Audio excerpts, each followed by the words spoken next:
So, but shalom, we have the Parsha of Noah.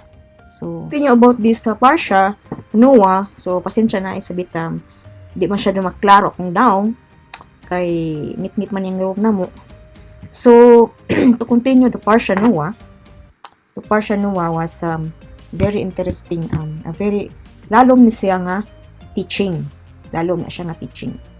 So, nindot kayo siya ni nga teaching. So, if you're reading the Parsha Noah, from Genesis 6 to 11, so already in every verses, you can learn a lot from the verses from this Parsha Noah. So, to generalize the Parsha is about Noah was building the ark for Elohim has a range of 100 years to build the ark because Elohim was at the same time Noah is preaching for salvation, for the coming of the judgment of Elohim. And at this time they are laughing at him because wa sila masayod nga nay umaabot nga dakong paghukom. But ang nahitabo wala sila di katawan lang nila si Noah sa iyahang pag-preach. So today, mao po na gyapon ang mga tao, walay mga spirituality, and they are all moved by their action is in more on material things, materialism, which is cannot be your security in life. Because what life is what Elohim gives us. As of now, we have the physical body, and it is what is the true self in us is eternal. That is eternal until the second death. Because Elohim can only kill and destroy, right? He give and he take. So, because in this physical body, we are already dead. Because we are the descendants of Adam. But since Yeshua came, He restored this death. He restored this death to have access in the eternal life. He gave the down payment for Himself to restore our spiritual person. But this spiritual person, it depends on us if we will let this become our master in our physical life, in this physical world, to manifest. But there is a way how to manifest that by learning the tikkun hanefesh or midots. Our character traits to change, because in the body of Messiah is also a form of the ark of Elohim in our days. It's an ark of Elohim.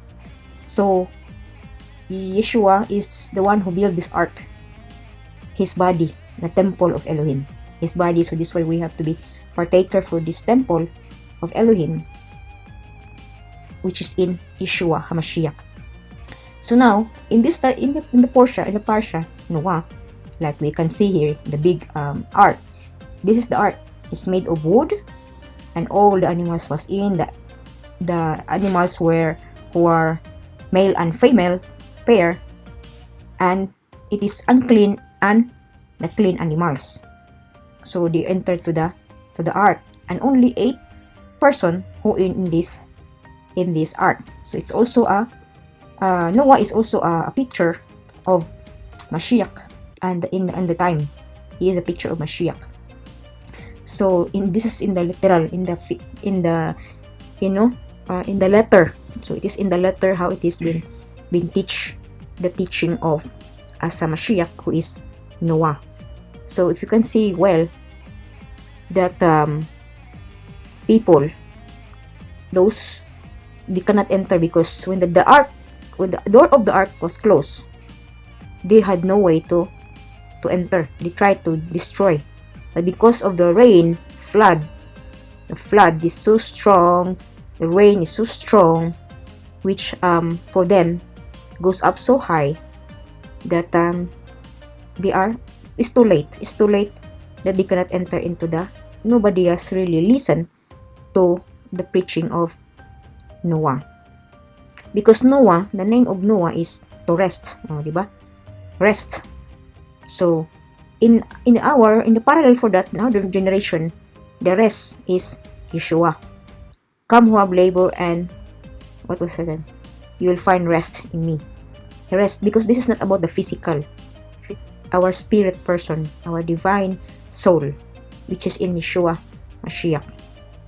This is not our animals, so our animal nature who are dominant, who like only the material things, who like only the earthly things. Very always cares of life.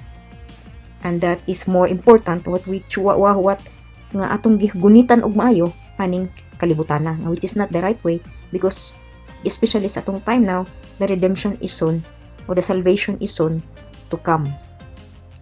So if we are not prepared and nagpaminaw ta sa iyang magpaminaw ug magtuki sa iyang pulong, the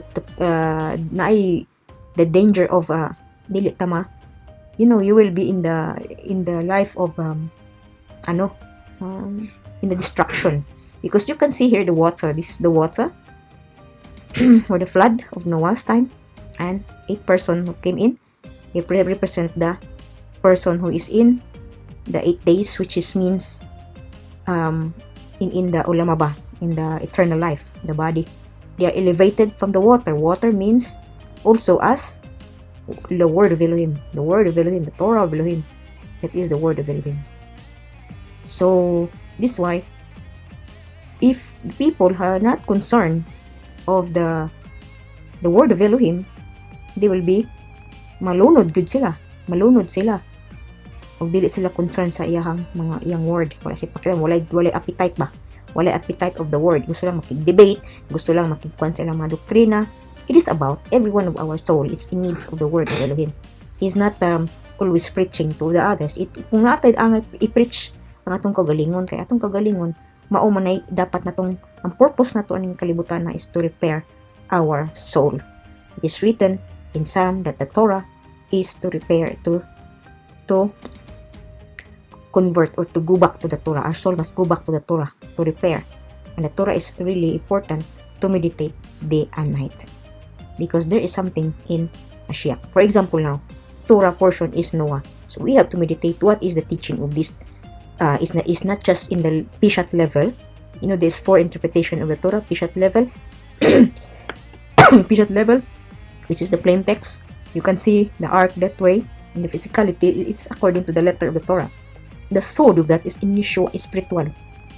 So this why ang ark of Elohim karon is spiritual. It is in Yeshua, the body of Yeshua, the body of Messiah, which is the heavenly temple, which is Jerusalem above, that those who are working themselves can join to this temple of Elohim through the body of Yeshua. And the picture is in the wilderness at the same time, because Yeshua is the high priest. So igo ako nagyawayan So this is why represent na siya ang ark that is made of wood.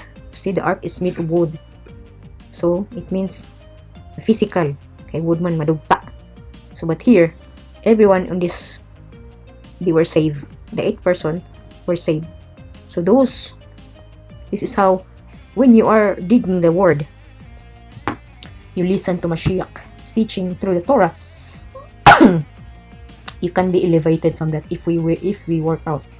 And I believe strongly that because the circumstances of life is also part na sa atong change atong self, or we, as a story of the Jacob ladder, we have to climb with our imuna, because the imuna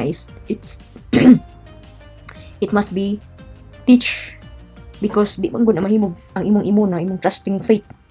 Trust ka lang dayon, no, because nabat tay kaaway sa atong self, atong flesh. We have an enemy in ourself. Enemy, adversary in Hebrew is Hasatan, di ba? Not so clear in the English, but it is the adversary. We have the adversary. The enemy is our flesh. Ang atong flesh mo baton og kadlok. But it's not so in the case of Elohim, because when you trust Elohim, you have peace. You have peace. You are stabilized, and wala maon sa nimo. This is how the peace, the shalom from above, what protects you, because you have imuna unto Elohim, that you give His life unto Him, that nothing will happen to you. Yes, that is really, I believe. And our enemy, it must be, our flesh must be put in practice to come to believe the word of Elohim, to manifest our true self, our divine soul, through the physical out in our animal soul. mao na siya mo o dili mo overrule ang animal soul sa divine soul, because our flesh, animal soul na to, is really doesn't care.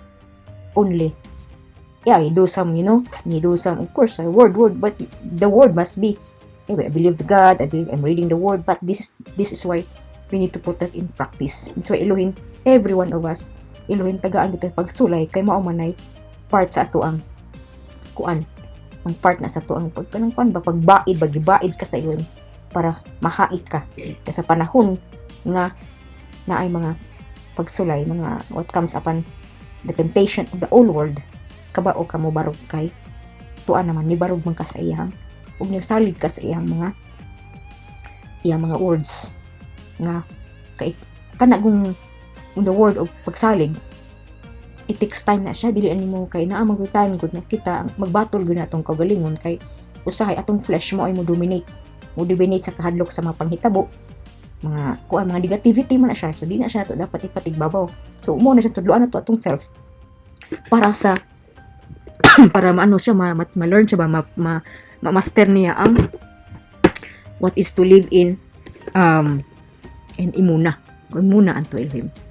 So this is a power teaching of Noah. So for now, Yeshua said that in his return, it's like the same in the time of Noah. Marrying, drinking, they are so busy all with the material world. No time for spirituality. So Elohim knows for those who are hanging, because we have to be strong yun. If this way, kinalan dyan siya tudluan ang ato ang trusting faith nato sa Elohim, kay ang flesh, mao ginatong kaaway nga may maghatag nato og tanang ambalan sa ato ang panghunahuna ug sa ato ang hulbiing nato, especially kung natin mga katalagman, mga calamity, mga whatever happens in the world, mga pagsulay, nga we will learn to humble ourselves and to acknowledge Elohim that everything is work for good to those who love Him. Okay, Shabbat Shalom, and this is what I can share with you about the Torah portion, Noah.